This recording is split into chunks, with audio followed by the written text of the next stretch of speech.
wabarakatuh. Halo teman-teman, selamat datang di podcast Sehat Selalu. Podcast yang membahas segala hal tentang kesehatan, gaya hidup, dan bagaimana menjaga tubuh kita agar tetap optimal. Saya Yola bersama rekan saya. Halo semuanya, senang sekali bisa kembali dengan kalian. Pada episode kali ini, kita akan membahas tema yang sangat penting, yaitu mencegah, merawat, dan menyehatkan.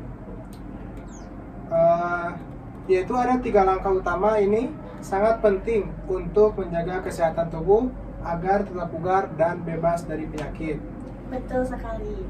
Untuk membahas lebih dalam mengenai hal ini, kita telah mengundang seorang narasumber yang sangat berkompeten dalam hal ahli kesehatan, yaitu Kang Zea. Terima kasih Kang Zea telah meluangkan waktunya untuk berbagi ilmu. Oke, sama-sama. Sekarang mari kita mulai dengan topik pencegahan ya. Terkadang kita kan sering mengabaikan pentingnya pencegahan penyakit. Padahal mencegah itu lebih baik daripada mengobati. Nah, menurut Kang Zea, apa langkah pertama yang harus kita lakukan untuk mencegah penyakit? Terima kasih kepada Rifki dan juga Teh Yola ya. Alhamdulillah hari ini saya bisa sharing dengan teman-teman dengan tema yang cukup menarik sekali ya. Seperti itu.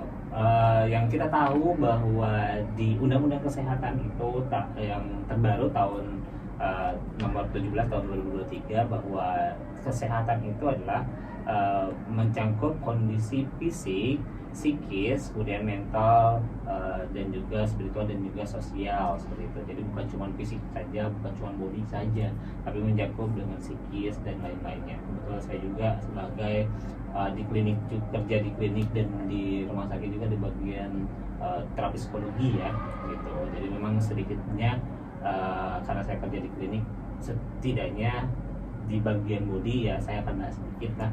Kalau di bagian psikis seperti apa nanti juga saya akan bahas. Nah tadi ya bahwa sehat juga bukan cuma body saja ya, itu seperti yang apa dikatakan oleh Huston Smith dalam bukunya itu, bahwa manusia itu terdiri dari body, tubuh, mindset, pikiran, soul, jiwa, dan juga spiritual atau ruh. Kalau kita ngomongin body ya, kalau kamu batuk ya berobat ke dokter gitu kan. Mindset, kalau misalkan pikiran ya, kalau kamu kurang motivasi ya ikutan seminar motivasi gitu kan. Kemudian namanya soul, jiwa, nah ini jarang disentuh nih. Maka sekarang itu isu-isu mental health itu sangat booming sekali ya. Kemudian ada namanya spirit atau ruh, ini agama, itu kan mencakup agama, spiritual seperti itu. Nah langkah pertama yang harus kita lakukan adalah yang pertama ya kita pencegahan itu atau misalkan promotif, kemudian preventif itu sangat penting sekali. Ya kita jaga tubuh kita. Kalian tahu lah bahwa zaman sekarang ini semua teknologi itu sudah mulai sangat canggih gitu kan, dan penyakit pun sudah mulai pada menyerang. Dan zaman sekarang itu kalian lagi Gen Z itu semuanya saya dapat HP seperti smartphone kayak gini tuh pada saat saya mau masuk kuliah. Kalau kalian mungkin dari SD SMP gitu kan udah mulai tahu ya gadget tuh gitu kan. Kalau dulu HP-nya HP yang enggak ada apa ya namanya tuh BlackBerry. Enggak, itu masih sekarang gitu kan. Dulu mah poliponik sebenarnya. Jadi cuman bisa nelpon sama SMS doang gitu kan. Nah, sekarang canggih banget. Canggih banget gitu kan. Jadi apa yang terjadi, anak-anak zaman sekarang itu pada malas. Maka sekarang karena saya kerja di klinik dan di rumah sakit, tren anak-anak zaman sekarang tuh penyakitnya tuh hampir sama kayak orang-orang tua. Misalkan usia kalian tuh nyari cangkeng atau sakit punggung itu, kemudian apalagi ya pokoknya masalah. Dan itu kan disebutnya juga kalian tuh remaja jompo karena semuanya serba instan, serba apa ya, kalau kamu mau beli sesuatu nggak harus berangkat ke mall atau apa kan, harus ya bisa sekarang mah pakai e-commerce gitu kan, kayak Shopee, Lazada dan lain-lainnya gitu kan. Kemudian ini permasalahan, maka atau misalkan kamu nggak harus ke minimarket, sekarang ada aplikasinya, diem aja di rumah udah pada nyamperin gitu kan. Dan ini yang terjadi. Zaman dulu saya pun ada kayak makanan yang banyak gulanya atau minuman yang banyak gulanya tuh zaman dulu masih ada gitu kan, kayak apa ya namanya itu, minuman yang mengandung banyak gula. Tapi kami sering bergerak gitu kan. Tahu kita rewardnya itu seminggu sekali itu kita gerak, atau enggak nonton film kartun tuh seminggu sekali kan. Kalau sekarang kalau mau hiburan ya tinggal klik-klik aja gitu kan, kapanpun dimanapun seperti itu. Maka sekarang jadi tren anak-anak usia kalian usia 20 tahun, trennya tuh sekarang itu pada cuci darah. Iya betul. Kan kenapa enggak 40? Kan dulu mah 40 tahun. Kenapa? Kalian mengkonsumsi banyak gula tapi kalian tidak digerakkan, tidak olahraga. Ini yang jadi permasalahan. Misalkan dari gerbang A ke gerbang B, ya jalan kaki lah coba gitu kan, ini harus naik motor gitu kan. Sorry itu yang kalian mungkin rasakan lah. Jadi sekarang tuh betul, yang pertama, kalaupun kalian minum gula, ya harus banyak olahraga, harus banyak olahraga minimal sehari itu 30 menit, luangkan waktu, apakah itu sit up, apakah itu jalan kaki gitu kan, untuk usahakan bergerak. Jadi supaya otak kita tuh, mohon maaf ya, makan gula, minum gula yang berlebih gitu kan, lemak dan lain-lainnya tidak digerakkan sama sekali. Iya. Itu tidak sehat ke tubuh. Mohon maaf ya, apalagi kalau misalkan merokok gitu kan, nggak diolahragain gitu kan. Aduh, itu sangat berbahaya banget buat tubuh kita seperti itu ya. Jadi yang terpenting adalah, yang pertama adalah ya sadari bahwa kita harus banyak gerak gitu, harus banyak olahraga gitu kan. Satu itu olahraga, yang keduanya makanan yang sebisa mungkin juga harus yang sehat. Yang pas sehat lima sempurna lah seperti itu ya. Iya. Setidaknya kalau misalkan Kang, aku anak-anak kosan nih, anak-anak kuliahan uangnya gimana gitu kan, ya setidaknya apa ya namanya tuh, teman-teman juga bisa katakanlah untuk makan makanan ya yang seperti sayuran gitu kan, kemudian juga buah-buahan gitu kan. Kalaupun misalkan kan, kalau misalkan semuanya gizi ada di satu tempat makanan itu apa sih ya, kalau ngemil juga kita bisa pakai es krim ya, es krim yang tapi bukan es krim yang jalanan ya. Saya disebutin ini mah yang di minimarket itu banyak mengandung semua protein ada di sana. Itu bisa ngemil yang itulah gitu kan. Tapi kalau ya istilahnya itu juga bagus, tapi tetap harus bergerak gitu kan, seperti itu ya. Yang selanjutnya istirahat yang cukup gitu kan, jangan banyak begadang kayak gitu. Itu dia dimulai dari diri kita sendiri, bahwa kita harus sadar bahwa kita juga harus bergerak gitu ya. Oke, jadi untuk pencegahan itu dimulai dengan gaya hidup ya Kang ya, dan konsumsi makan-makanan yang bergizi. Nah, tapi bagaimana kalau tubuh kita sudah mulai menunjukkan gejala demam ataupun kelelahan? Apakah kita harus langsung konsultasi ke dokter atau bisa dengan perawatan mandiri dulu? Oke, ini pertanyaan yang menarik ya. Jadi setidaknya kalau misalkan teman-teman, aduh aku udah kerasa nggak enak nih gitu kan, ya kalau misalkan memang kalian mau berobat ya silahkan langsung misalkan ke dokter gitu kan. Jadi kalau misalkan nih aku teh sakit tuh karena flu misalkan, flu-nya kedinginan, ya bolehlah mengkonsumsi jamu kayak jahe kayak gitu, kemudian apa ya namanya tuh, konsumsi dulu, atau misalkan jatuh pakai air dingin dulu gitu kan, pakai es dulu atau gimana gitu kan. Kemudian apa namanya tuh, bisa dilakukan dengan mandiri dulu ya, seperti itu. Tapi kalau misalkan kalian, aduh ini udah 3 hari nih, atau misalkan aku flu-nya nggak sembuh-sembuh, udah minum jahe, udah apa, kemudian teman-teman langsung boleh berobat gitu kan, berobat langsung ke dokter boleh. Tapi kalau misalkan hari itu kamu misalkan, aku nggak nyaman, aku pakai cara yang tradisional, atau misalkan cara-cara yang nggak ke dokter dulu agak lama gitu kan, ya udah langsung ke dokter aja gitu kan. Karena memang kan kalau permasalahan orang tuh takutnya, karena kenapa nggak langsung ke dokter, takut dikasih obat yang memang katakanlah mengandung bahan kimia ya kayak gitu. Pertimbangannya yang jelas memang sih langkah lebih bagusnya itu kita pencegahan dulu ya, pencegahan dulu baru kita kalaupun misalkan kita aduh tubuh saya nggak enak nih, maka kita bisa lakukan misalkan tubuh kita tuh kan kalau di dalam metode akupuntur itu ada yin yang gitu ya. Kalau panas kita dinginkan gitu kan, kalau badan kita dingin kita hangatkan. Misalkan kita perlu ya pakai jahe, pakai jamu yang menghangatkan tubuh kita gitu kan, seperti itu. Kalau misalkan kita panas ya kita bisa dengan buah-buahan didinginkan kan tubuh kita, misal aku badan tuh panas gitu ya, mengkonsumsi banyak buah dulu gitu kan. Nah, ini yang harus teman-teman dipelajari juga ya. Misalkan kalian lagi cuaca panas atau kalau tubuh tidak panas jangan pakai kerudung kayak gitu ya, itu bagi panas ya.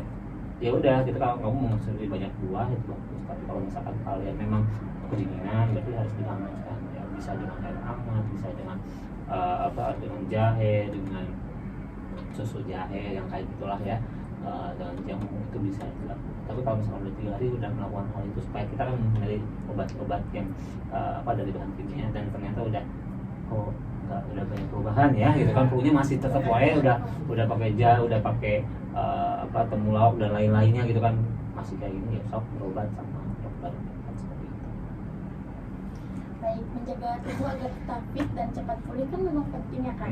Namun jika kita sudah sembuh, bagaimana caranya agar kita tetap sehat dalam jangka panjang? Apa yang perlu kita lakukan agar tetap bugar? Yang pertama tadi ya, olahraga teratur ya. Jadi biasakan misalkan 30 menit olahraga gitu kan. Terserah ya olahraganya tuh, yang penting kalian bisa bergerak, apakah itu mau push up selama berapa menit gitu kan, sit up, mau jalan kaki kayak apa kayak gitu kan.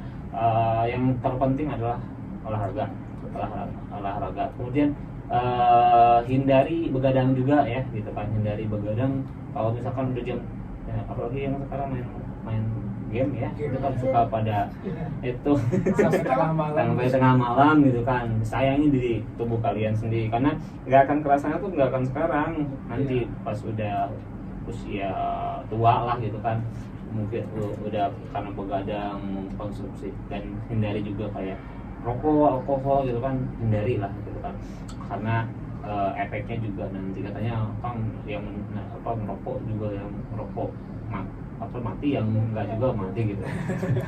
Setidaknya gini loh, jangan diundang lah ya, kalau misalkan kita sakit tuh jangan diundang gitu kan. Dan namanya tuh penelitian juga nggak ada yang nyebutin rokok itu bisa membuat kita pintar ya. Tapi orang-orang yang sugesti bahwa ngerokok bisa membuat saya cerdas itu nggak ada, jurnal itu nggak ada. Tapi itu sugesti, murni sugesti, karena diteliti sama teman saya mahasiswa psikologi ya di UIN Bandung. Dia hasil penelitian itu, orang yang ngerokok itu bukan dari rokoknya dia bisa mikir, tapi pola pengaturan napasnya dia teratur. Jadi kayak gini, karena pola pengaturan napasnya teratur, jadi rileks. Karena rileks akhirnya bisa mikir kayak gitu, bukan dari rokoknya gitu. Rokoknya mah tetap ngerusak tubuhnya dia gitu kan. Jadi bukan dari rokoknya gitu, seperti itu. Nggak ada jurnal manapun rokok bisa membuat kita cerdas atau bisa mikir, karena rileks. Kita bisa latihan relaksasi itu seperti apa, ikutan meditasi, ikutan tarik nafas, hembuskan, kayak gitu sering ya. Kalau saya pribadi lakukan kayak gini, nggak boleh coba angkat 4, kemudian kepalkan, tarik nafas dan sekuat tenaga. Kalau sudah ngakuan, lepaskan. Nah ini bisa lakukan kapanpun, dimanapun, mau itu siang, pagi, sore, malam, dimanapun, di rumah, di kampus, dimanapun itu, posisi apapun, duduk, berdiri, jongkok, kayang, terserah ya. Dan itu bisa dilakukan. Itu saya juga tidak merokok tuh dengan cara seperti itu. Jadi mengganti rokok, dan itu juga nggak membatalkan puasa. Jadi bisa dilakukan kapanpun dan dimanapun itu ya. Jadi lakukan pola pengaturan nafas, sehat secara itu ya, kalau secara fisiknya seperti itu, secara psikisnya juga bisa dengan relaksasi kayak barusan itu kan.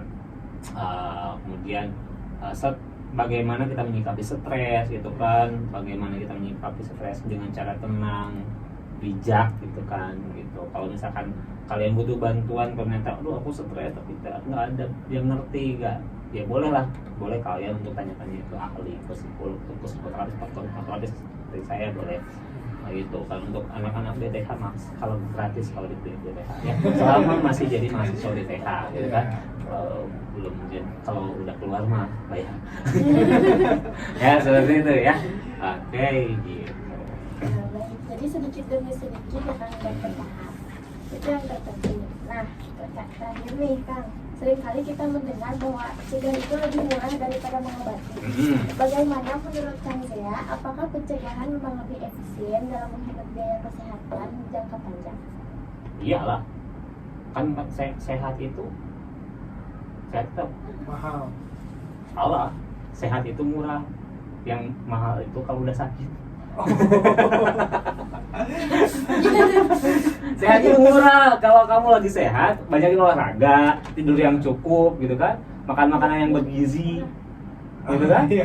lebih murah. Nah kalau udah sakit baru mahal, ke rumah sakit biaya apa berobat kayak gitu kan, gitu kan. Itu menurut saya ya gitu kan. Ya seperti Iya, itu. betul. Jadi kalau udah sakit ya mahal gitu kan, makanya mumpung kalian masih sehat, pertahankan sehat kalian itu gitu kan, dengan cara pola. Betul ya tadi juga kata apa Teh Hila apa tadi Lebih efisien dalam menghemat biaya. iya betul gitu kan. Kalau kamu untuk apa kan, kalau dalam kesehatan tuh ada promotif, ada preventif ya, kemudian kuratif, rehabilitatif gitu kan. Nah, di sini promotif gitu kan. Oh iya, kalau kamu sebagai seorang mahasiswa kesehatan dengan promosi gitu kan. Preventif, ini pencegahan supaya kita nggak sakit kayak gimana, itu lebih murah. Iya. Dengan olahraga rutin kan, setiap hari itu olahraga gitu kan, apapun itu, mau push up setiap hari misalkan. Oke lah, saya waktukan untuk awal-awal 1 menit dulu nggak apa-apa lah. Di stopwatch 1 menit kita push up lah gitu kan, atau sit up atau apa. Kalau kalian semalas-malasnya kalian bergerak gitu kan, coba lakukan itu kan. Kalau nyusul, kalau gegero mah gitu, kalau misalnya nyuci kayak gitu beda ininya apa, kesangnya ya, atau keringatnya beda keringatnya gitu kan. Kalau bisa rutinkan itu, coba untuk rutinkan sehari semenit aja untuk olahraga. Habis bangun tidur tuh, habis sholat, habis bangun tidur tuh lakukan semenit tuh. Terus tambahan lagi coba untuk 10 menit, terus lakukan, maka akan jadi sebuah pola kebiasaan. Nah seperti itu, karena itu murah.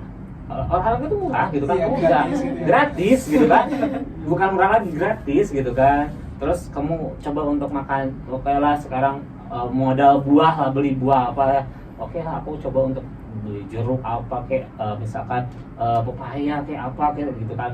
Oke, ini untuk nanti saya makan gitu kan, selama 5 harian gitu kan, atau apa kan, bisa kan, pepaya juga bisa murah kan harganya kan, bisa untuk 5 harian. Jadi kan kamu mesek gitu kan, apa belah pepayanya, kemudian makan gitu kan. Nah, terus lakukan terus pola-pola gitu, beli apa dengan hal-hal yang seperti itu. Karena kalau udah sakit ya mahal. Itu ada beberapa yang nggak ke cover BPJS ada gitu kan, yang cover ada gitu kan, seperti itu. Jadi nggak semuanya ke cover BPJS juga ya, ternyata kayak gitu juga gitu kan. Jadi kalau udah sakit, udah kena, mohon maaf ya, kayak tadi gagal ginjal atau apa kayak gitu kan, cuci darah berapa sih harganya? Mahal gitu, mahal banget gitu kan. Ada yang ke cover BPJS gitu kan, tapi cuma berapa kali gitu kan, sebulan itu ke cover cuma 1 kali misalkan. Kalau 2 kali masing-masing kan, kayak gitu, nggak bisa ke cover semuanya gitu. Jadi mumpung kalian sehat ya, hindarilah hal-hal yang kayak mengundang kayak kita, hindari. Karena mohon maaf ya, kalau ya istilahnya kalau kamu stres, kalau kamu apa gitu kan, carilah solusi, bukan cari masalah baru. Misalkan aku stres nih, habis dimarahin sama orang tua, akhirnya mabok, itu kan bukan solusi. Itu menyelesaikan masalah dengan masalah gitu kan. Harusnya menyelesaikan masalah itu dengan solusi. Oh, aku harusnya gimana kalau lagi stres ini? Oke, saya harus meditasi, relaksasi. Saya untuk ikut kajian ilmu seperti itu. Ini selesaikan masalah itu dengan solusi, bukan dengan masalah baru. Bukan cara hidup apa? Kasihan lah. Sekarang kan banyak, kenapa orang banyak tadi ya cuci darah dan lain-lainnya, karena mereka itu pusing. Akhirnya mereka ada sebagian orang yang minum lah, akhirnya kasihan. Nanti kalian kan sekarang juga banyak ya yang yatim atau apa gitu kan, karena mungkin waktu dulu waktu semasa muda itu kita hidupnya nggak sehat seperti itu, sehingga emang sih takdir Allah ya, kalau misalkan umur itu takdir Allah, setidaknya kita berusaha untuk menjaga kesehatan kita, karena kita tuh nggak punya apa-apa, hidup di dunia tuh lahir ke dunia tuh nggak punya apa-apa, baik itu harta, baik itu jabatan, baik itu suami istri, itu cuma titipan Tuhan, anak juga, termasuk tubuh kita. Nanti di akhirat misalkan kamu meninggal karena apa gitu kan, karena liver gitu kan, livernya kenapa mabok terus dulunya kan, mohon maaf ya, misalkan kayak gini, tubuh kita tuh titipan dari Allah, sama kayak misalkan saya tuh nitip nih jam ke Rifki, kan harus dikembalikan dalam keadaan baik juga gitu kan, jangan sampai rusak gitu kan. Ini kenapa kok paru-parunya pada rusak gitu, saya ngerokok terus gitu, dia kena paru-paru gitu kan, ya kenapa kamu nggak jaga amanah yang Tuhan berikan gitu kan, jaga gitu kan, dengan cara kalian selama kalian sehat ya kalian olahraga dengan makan makanan yang ya bergizi lah gitu kan, istirahat yang cukup, itu kan istirahat yang cukup, kemudian kelola stres gitu kan. Kalau stresnya jangan, kalau ada masalah jangan mencari masalah baru, tapi kalau ada masalah carilah solusi dengan cari circle yang positif seperti itu. Ya seperti itu ya. Oke, terima kasih banyak buat Kang Zia atas penjelasannya yang sangat bermanfaat. Semoga teman-teman pendengar bisa lebih paham tentang bagaimana cara mencegah penyakit, merawat tubuh, dan menjaga kesehatan di jangka panjang. Betul sekali, mulai dari pencegahan, perawatan, hingga menghindari kebiasaan buruk. Semuanya sangat penting untuk menjaga tubuh kita tetap sehat. Jangan lupa teman-teman untuk selalu berbagi informasi ini kepada orang-orang terdekat kalian. Sampai jumpa di episode berikutnya. Terus lakukan yang terbaik untuk tubuh kalian dan tetap semangat menjalani hidup sehat. Terima kasih, terima kasih. Saya Yola. Saya Rifki. Dan saya Kang Zia. Izin pamit undur diri. Assalamualaikum Warahmatullahi wabarakatuh. Waalaikumsalam.